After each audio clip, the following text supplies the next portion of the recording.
Hi, overseer grade 2 എക്സാമിനുള്ള പരീക്ഷാ തീയതി PSC publish ചെയ്തിട്ടുണ്ട്. നമുക്കറിയാം ഫെബ്രുവരി 19-ാം തീയതിയാണ് പരീക്ഷ നടക്കുന്നത്. ഫെബ്രുവരി 19-നാണ് ഓവർസിയർ ഗ്രേഡ് 2 മെക്കാനിക്കൽ കേരളത്തിലെ യൂണിവേഴ്സിറ്റികളിലേക്കാണ്, യൂണിവേഴ്സിറ്റീസ് ഇൻ കേരള ആ ഒരു ഡിപ്പാർട്ട്മെന്റിലേക്ക് അല്ലെങ്കിൽ കേരളത്തിലെ യൂണിവേഴ്സിറ്റികളിലേക്കാണ് നിയമനം വരുന്നത്. ഓവർസിയർ ഗ്രേഡ് 2 മെക്കാനിക്കൽ പരീക്ഷ ഫെബ്രുവരി 19-നാണ് നടക്കുന്നതെന്ന് നമ്മൾ അറിഞ്ഞു കഴിഞ്ഞു. നിലവിൽ ഈ പരീക്ഷയ്ക്കായിട്ട് അപ്ലൈ ചെയ്ത ഉദ്യോഗാർത്ഥികൾക്ക് കൺഫർമേഷൻ കൊടുക്കാനുള്ള സമയമാണ്. കൺഫർമേഷൻ കൊടുത്തില്ലെങ്കിൽ നിങ്ങൾക്ക് ഈ പരീക്ഷ എഴുതാനായിട്ട് സാധിക്കില്ല. അതോടൊപ്പം തന്നെ PSCയുടെ ഫെബ്രുവരിയിലെ പരീക്ഷാ കലണ്ടറിൽ വിശദമായിട്ടുള്ള സിലബസും പബ്ലിഷ് ചെയ്തിട്ടുണ്ട്. കാറ്റഗറി നമ്പർ 036/2024 ഈ പരീക്ഷയുടെ overseer grade 2 mechanical for universities in Kerala ഈ പരീക്ഷയുടെ വിശദമായിട്ടുള്ള സിലബസ് PSC പബ്ലിഷ് ചെയ്തിട്ടുണ്ട്. അപ്പോൾ സിലബസ് ആണ് നമുക്ക് ഈ ഒരു വീഡിയോയിൽ നോക്കാനുള്ളത്. അതെങ്ങനെ പഠിക്കാം എന്നുള്ള കാര്യവും നമുക്ക് പരിശോധിക്കാം. അതിനു മുന്നേ പറയട്ടെ, ഈ അപ്ഡേറ്റഡ് ആയിട്ടുള്ള സിലബസ് കംപ്ലീറ്റ് കവർ ചെയ്യുന്ന രീതിയിലുള്ള കോഴ്സ് iPlusൽ അവൈലബിൾ ആണ്. അപ്പോൾ നിങ്ങൾക്ക് ഈ വീഡിയോ ഡിസ്ക്രിപ്ഷനിൽ നമ്മുടെ iPlusന്റെ കോഴ്സിന്റെ ഡീറ്റെയിൽസ് നിങ്ങൾക്ക് അറിയാം. വളരെ ചെറിയ ഫീസിൽ ഈ കംപ്ലീറ്റ് കവറേജ് സിലബസ് ഉള്ള കോഴ്സ് നിങ്ങൾക്ക് പർച്ചേസ് ചെയ്യാൻ സാധിക്കുന്നതാണ്. എന്തെങ്കിലും സംശയങ്ങളുണ്ടെങ്കിൽ നിങ്ങൾക്ക് ആ നമ്പറുകളിൽ വിളിച്ച് ചോദിക്കുകയും ചെയ്യാം. ഓക്കെ, അപ്പോൾ നമ്മൾ പറഞ്ഞു വന്നത് സിലബസ് ആണ്. 9 മൊഡ്യൂളുകളായിട്ടാണ് സിലബസ് തിരിച്ചിട്ടുള്ളത്. പല മൊഡ്യൂളുകൾക്ക് പല വെയിറ്റേജ് ആണ്. കഴിഞ്ഞ വർഷം നടന്ന ഓവർസിയർ ഗ്രേഡ് 3 ഹാർബർ എഞ്ചിനീയറിംഗിലേക്കുള്ള ഓവർസിയർ ഗ്രേഡ് 3 മെക്കാനിക്കൽ പരീക്ഷയുടെ അതേ സിലബസ് തന്നെയാണ് ഈ ഓവർസിയർ ഗ്രേഡ് 2 പരീക്ഷയ്ക്കായിട്ടും PSC പബ്ലിഷ് ചെയ്തിരിക്കുന്നത്. ഒരു മാറ്റവും വരുത്തിയിട്ടില്ല. ഈ വർക്ക്ഷോപ്പ് സയൻസ് ആൻഡ് കാൽക്കുലേഷൻ ഉൾപ്പെടെയുള്ള കാര്യങ്ങൾ അതിനകത്തുണ്ട്. മൊഡ്യൂൾ 1 നോക്കുകയാണെങ്കിൽ ഡ്രോയിങ് ആണ് പ്രധാനമായിട്ടും ഉള്ളത്. കോമൺലി നമ്മൾ ഡ്രോയിങ്ങിന് വേണ്ടി പഠിക്കുന്ന ഈ പറഞ്ഞ ജോമെട്രിക്കൽ കൺസ്ട്രക്ഷൻ ആണെങ്കിലും ഡ്രോയിങ് ഇൻസ്ട്രുമെന്റ്സ് ആണെങ്കിലും പ്രൊജക്ഷൻ ഒക്കെയാണ് നമുക്ക് ഈ ഒരു ഭാഗത്ത് പഠിക്കാനുള്ളത്. അതിലേക്ക് എല്ലാ മൊഡ്യൂളുകളിലും കുറച്ച് വർക്ക്ഷോപ്പ് കാൽക്കുലേഷൻ ആൻഡ് സയൻസ് കൂടെ ഇൻക്ലൂഡ് ചെയ്തിട്ടുണ്ടെന്നുള്ളതാണ് പ്രത്യേകത. അപ്പോൾ ഫസ്റ്റ് മൊഡ്യൂളിന്റെ ഭാഗമായിട്ട് മെറ്റൽസ്, അതിന്റെ പ്രോപ്പർട്ടീസ്, എഞ്ചിനീയറിംഗ് മെറ്റീരിയൽസ്, ഈ കാര്യങ്ങളൊക്കെയാണ് നമുക്ക് പഠിക്കാനായിട്ടുള്ളത്. അപ്പോൾ ഓവർസിയർ ഗ്രേഡ് 2 ആണെങ്കിൽ നമ്മളിതൊരു നിമി ഓറിയന്റേഷൻ അല്ലെങ്കിൽ നിമി ടെക്സ്റ്റ് ബുക്കുകളുടെ അടിസ്ഥാനത്തിൽ വേണം ഇതിൻ്റെയും തയ്യാറെടുപ്പ് നമുക്ക് നടത്താൻ. കാരണം ഈ പറഞ്ഞ ഈ ടോപ്പിക്കുകൾ നോക്കുമ്പോൾ അത് നിമിയെ അടിസ്ഥാനമാക്കിയിട്ടുള്ള ടോപ്പിക്കുകളാണ്.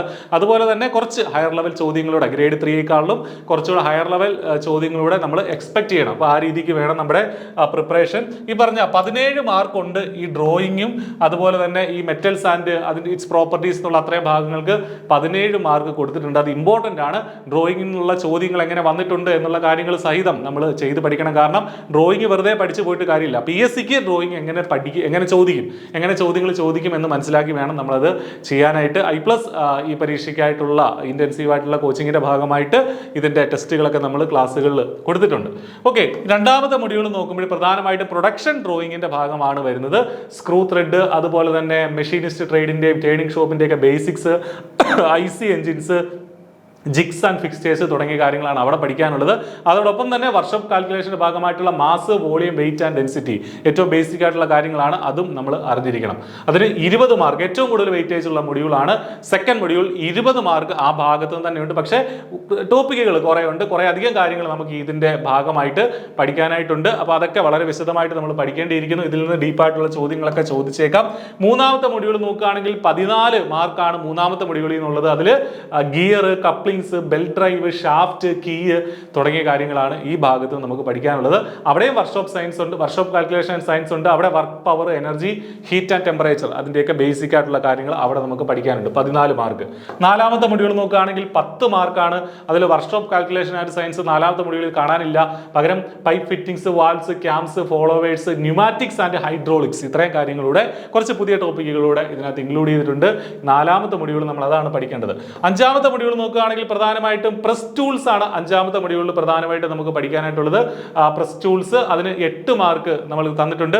പക്ഷേ അതിനോട് ചേർത്ത് വർക്ക്ഷോപ്പ് കാൽക്കുലേഷൻ ആൻഡ് സയൻസിൽ മെൻസുറേഷന്, ലിവർ ആൻഡ് സിമ്പിൾ മെഷീൻസ്, അത്രയും കാര്യങ്ങളൂടെ നമുക്ക് പഠിക്കാനുണ്ട്. അപ്പോൾ കുറച്ച് കാൽക്കുലേഷൻ, കുറച്ച് കണക്കുകളൊക്കെ ബേസിക് ആയിട്ടുള്ള കണക്കുകൾ മെൻസുറേഷന്റെ ഭാഗത്തു നിന്നൊക്കെ ചിലപ്പോൾ ചോദിച്ചേക്കാം.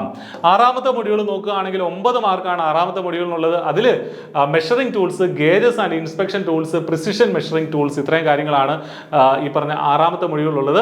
അതിന്റെ കൂടെ ട്രിഗണോമെട്രി, ഈ ആറാമത്തെ മൊഡ്യൂളിൽ കൊടുത്തിരിക്കുന്ന വർക്ക്ഷോപ്പ് കാൽക്കുലേഷൻ ആൻഡ് സയൻസ് എന്നുള്ളത് കുറച്ച് വാസ്റ്റ് ആണ്. ട്രിഗണോമെട്രി ഉണ്ട്, അതുപോലെ തന്നെ ഫ്രിക്ഷൻ, അതിന്റെ കാര്യങ്ങൾ, centre of gravity, area off cut, algebra, elasticity, ഇതൊക്കെ കുറച്ച് വലിയ ടോപ്പിക്കുകൾ തന്നെയാണ്. അപ്പോൾ ഇത് കുറച്ച് വാസ്റ്റ് ആയിട്ടുള്ള വർക്ക്ഷോപ്പ് കാൽക്കുലേഷൻ ആൻഡ് സയൻസ് ടോപ്പിക്കുകളാണ്. പക്ഷേ എങ്കിലും അതിനെല്ലാം കൂടെ ചേർത്ത് 9 മാർക്ക് അവിടെ വരുന്നുണ്ട് എന്നുള്ള കാര്യം കൂടെ ശ്രദ്ധിക്കുക. ദെൻ ഏഴാമത്തെ മൊഡ്യൂളിൽ മെഷീൻ ഫൗണ്ടേഷനും പ്രോസസ് പാത്ത്, ചെറിയ മൊഡ്യൂളാണ്. കൂടാതെ ഹീറ്റ് ട്രീറ്റ്മെന്റ്. ഇത്രയും കാര്യങ്ങളാണ് 7ാമത്തെ മൊഡ്യൂളിൽ നമുക്ക് പഠിക്കാനുള്ളത്. 5 മാർക്കേ ഉള്ളതിന്.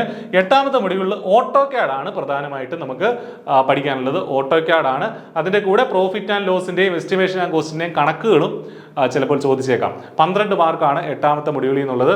ലാസ്റ്റ് മൊഡ്യൂൾ 9ാമത്തെ മൊഡ്യൂൾ ഓട്ടോക്യാഡ് തന്നെയാണ്, പക്ഷേ സോളിഡ് വർക്സിന്റെ ചില കാര്യങ്ങളുടെ അതുമായി ബന്ധപ്പെടുത്തി പഠിക്കാനുണ്ട്. 5 മാർക്കാണ് ലാസ്റ്റ് മൊഡ്യൂൾ. അപ്പോൾ ഈ അവസാനത്തെ 2 മൊഡ്യൂൾ പൂർണ്ണമായിട്ടും ഓട്ടോക്യാഡും സോളിഡ് വർക്സും എല്ലാം കൂടെ ചേർന്നിട്ടുള്ള സംഗതിയാണ്. 17 മാർക്ക് ആ ഭാഗത്തു നിന്നുണ്ടെന്നുള്ളത് ഓർക്കുക. അതിന്റെ കൂടെ പ്രോഫിറ്റ് ആൻഡ് ലോസിന്റെയും എസ്റ്റിമേഷൻ ആൻഡ് കോസ്റ്റിംഗിന്റെയും കണക്കുകളും ചിലപ്പോൾ ചോദിച്ചേക്കാം. ഓക്കെ, അപ്പോൾ ഇത്രയാണ് ഇതിന്റെ ഒരു സിലബസ് എന്ന് പറയുന്നത്. അപ്പോൾ നമുക്കിത് പഠിച്ചെടുക്കാവുന്ന സംഗതികൾ. ഫെബ്രുവരി 19-ാം തീയതിയാണ് പരീക്ഷ. ഇനി ഒരു 3 മാസത്തോളം നമ്മുടെ മുന്നിലുണ്ട്. സിസ്റ്റമാറ്റിക് ആയിട്ട് പഠിക്കുകയാണെങ്കിൽ, ഏറ്റവും കൃത്യമായിട്ടുള്ള ഒരു സ്റ്റഡി പ്ലാൻ പ്രിപ്പയർ ചെയ്ത് നമ്മൾ പഠിക്കുകയാണെങ്കിൽ തീർച്ചയായിട്ടും നിങ്ങൾക്ക് ഇത് കവർ ചെയ്തെടുക്കുകയും റിവിഷൻ നടത്തുകയും മാക്സിമം MCQകൾ ചെയ്യുകയും മാക്സിമം സ്കോറിലേക്ക് എത്തിച്ചേരാനും നിങ്ങൾക്ക് സാധിക്കുമെന്നുള്ള കാര്യത്തിൽ സംശയമില്ല. അപ്പോൾ കോച്ചിങ്ങിന്റെ സഹായം നിങ്ങൾക്ക് ആവശ്യമാണെങ്കിൽ തീർച്ചയായിട്ടും i+ന്റെ കോഴ്സിൽ നിങ്ങൾക്ക് ജോയിൻ ചെയ്യാം. വീഡിയോയുടെ ഡിസ്ക്രിപ്ഷനിലും ഫസ്റ്റ് കമന്റിലുമായിട്ട് കോഴ്സിന്റെ ലിങ്കുകളൊക്കെ ഉണ്ട്. നിങ്ങൾക്ക് ട്രയൽ ക്ലാസ്സുകളൊക്കെ കണ്ടു നോക്കാം. എന്തെങ്കിലും സംശയങ്ങളുണ്ടെങ്കിൽ ആ നമ്പറുകളിൽ കോൺടാക്ട് ചെയ്യുകയും ചെയ്യാം. എന്താണെങ്കിലും നന്നായിട്ട് പഠിക്കുക.